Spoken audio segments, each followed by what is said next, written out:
Well, hello everyone. This is Lawrence. Still getting over a little cold. Still have a bit of a cough lingering. But I wanted to make this quick video as a continuation of my previous video of the 50% clearance I found at Barnes & Noble. And on that video, I showed 3 albums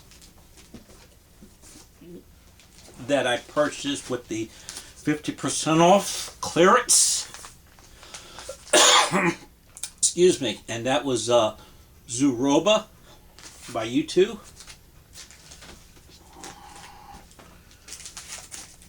Creation and Chaos in the Backyard, Paul McCartney, his 2005 release, I think the year.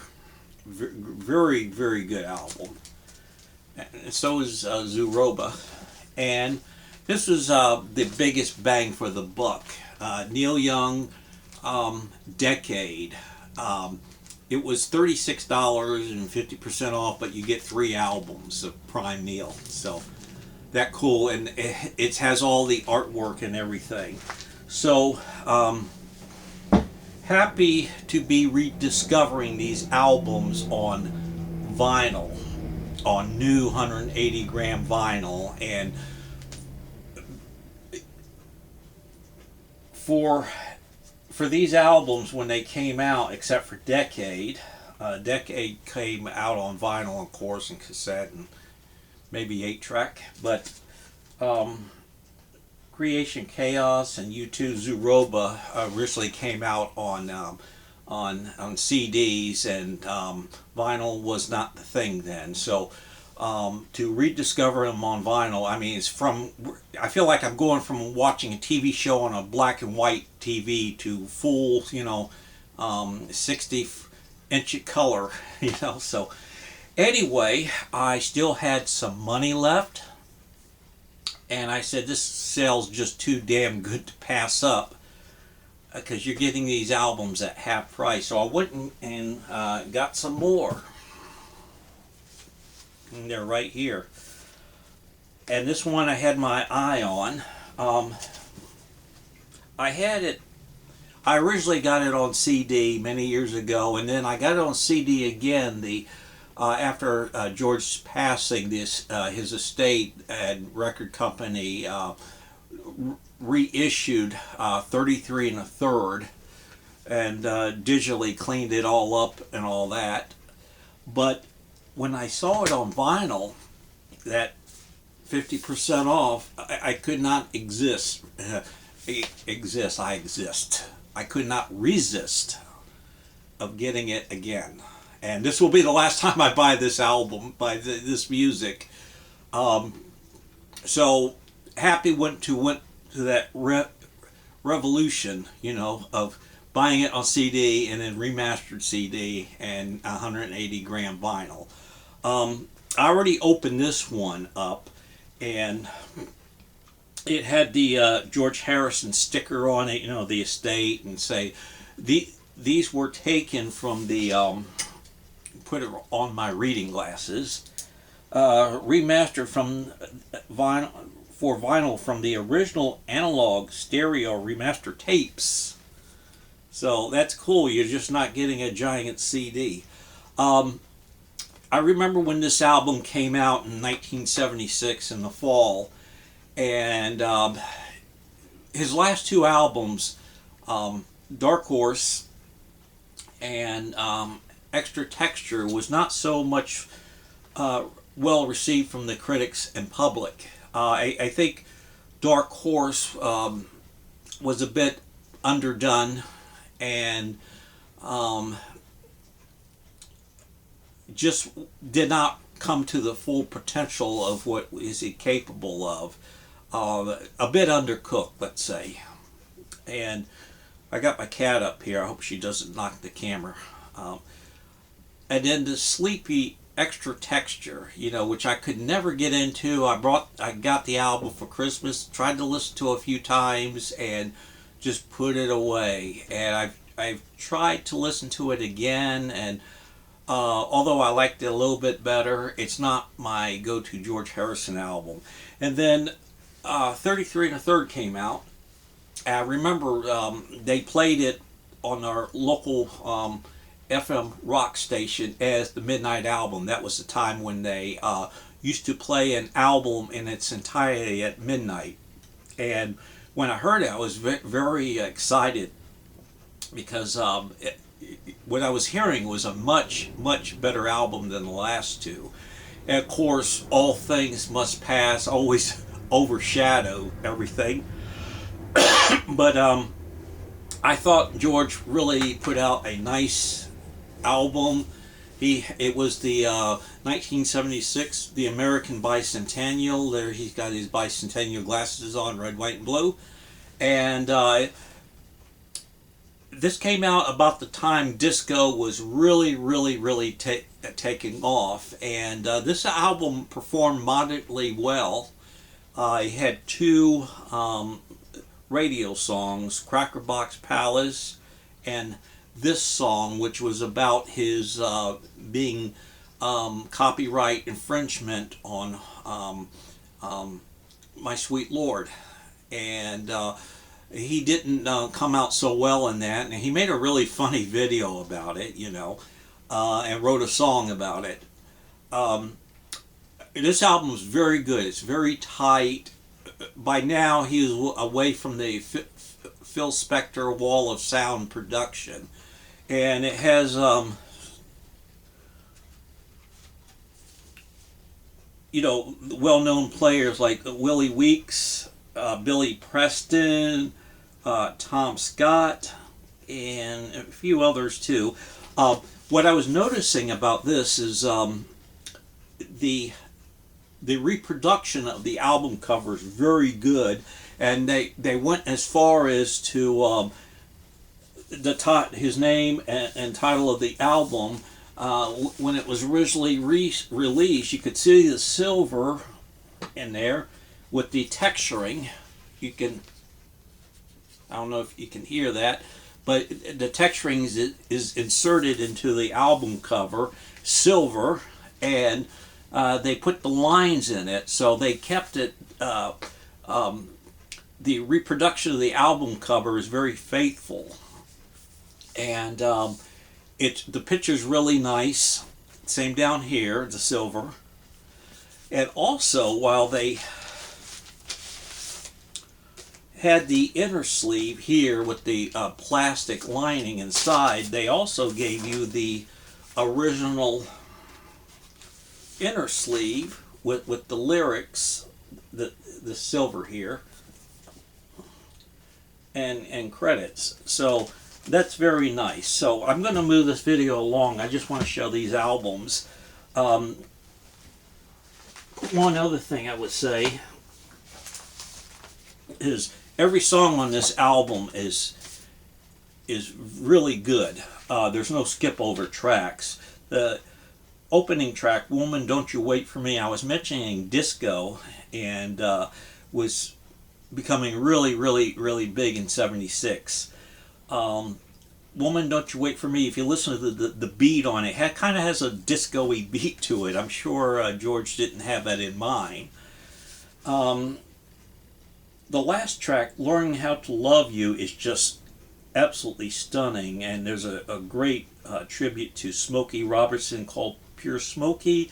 He covers a Cole Porter song, True Love. And if he had ever put out one of those American Songbook albums out, listen to True Love, you get an idea how it may have turned out. Okay, let's go through these other ones real quick. And George Harrison, 1973, I think, came out. Follow-up to All Things Must Pass. Living in the Material World. It's still in shrink wrap, and that's that little sticker that was also on 33 and Third, letting you know it's taken from the remastered tapes. Album replicates design and construction of the original release, 180 gram vinyl. The only thing is they don't come with download cards, but I've got living in the material world on CD and at 33 1/3. So, if I feel like listening to them in the car, I just grab the CD.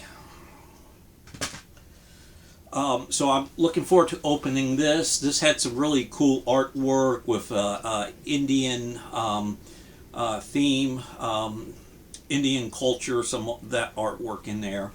And so I'm looking forward to rediscovering this album. This wasn't one of my favorite George Harrison album. I really like 33 1/3 and a follow-up, his self-titled album, but this is really, really good too. There's a few moments on there, it's kind of a sleeper for me, but what's really great is great. Okay, album came out, this album came out in 2001, right here, U2. Like I said, I got Zooroba. In the last minute, I decided to throw this one in because I really like this album a lot. It's more of a traditional U2 sounding album than Pop was. While I like Pop, it's my least favorite U2 album, but I just felt like it just didn't have the warmth I was always looking for in U2's music, but this did. And this album came out just prior to 9/11, like a few months, maybe 3 or 4, okay? And, it had its success and sales and, radio. But after 9/11, it was kind of rediscovered, and it started bouncing back on the charts because people was taking comfort in these songs during a really troubled time in our nation. So this is really cool. Of course, it has the song "Beautiful Day," "Stuck in a Moment That You Can't Get Out Of," "Walk On," "Kite," which is one of my favorites, "Peace on Earth," and the closer, "Grace." But there's not a bad track on there. The last album I got is unfortunately, an artist we lost back in 2016, and her name is Sharon Jones, and she recorded under Sharon Jones and the Dap King, which is an outfit dedicated to reproducing that retro soul sound, and Sharon had an interesting history. She tried to get into music about the time of disco, and her music was a throwback to the soul, R&B, that type of stuff, and she just could not get in. And plus, she just didn't have the nice Donna Summers look, So she was actually worked in the corrections in New York, I think, and then finally got in with the Dap Kings and this production, and released a number of fantastic albums. And next thing you know, she was making albums and being recognized, and successful tours. I mean, her career was just taking off. But sadly, she had a bout with cancer and managed to fight it back, but it came back. And she made this album in the last year of her life. She knew the diagnosis was not good, and she recorded the sessions on her better days, and All Music gave this an excellent review, and I listened to side 1. It's fantastic. So very sad that we lost her, but at least she saw success in her later life, and boy, she was one of the great female vocalists ever. I mean, of course, there's Gladys Knight and Rita Franklin. I would put Sharon Jones right up there with those artists, those female vocalists of who's, you know, gospel, R&B, soul, you know. So happy to have this album finally. I would just close by saying that this has been a tremendous sale, and I got money for Christmas, and I was going to keep it aside to buy new releases from newer artists throughout the years, and I still have some of that money left, but I had to apply it to buy these albums because they were just too good to turn down. Okay, so I already have a nice 180 gram new vinyl collection, you know, of about 50 albums. So these will be nice additions, and I still have a little bit of money left, which I'm going to keep an eye out. There were a couple of new artists that came who released albums in 2019. I was just knocked over by. So anyway, that's my video, and I will feature one of those artists. He just released a new album November 1st. So I'll do a separate video there. Thank you so much for watching, and I want to wish everyone a nice New Year. Bye-bye.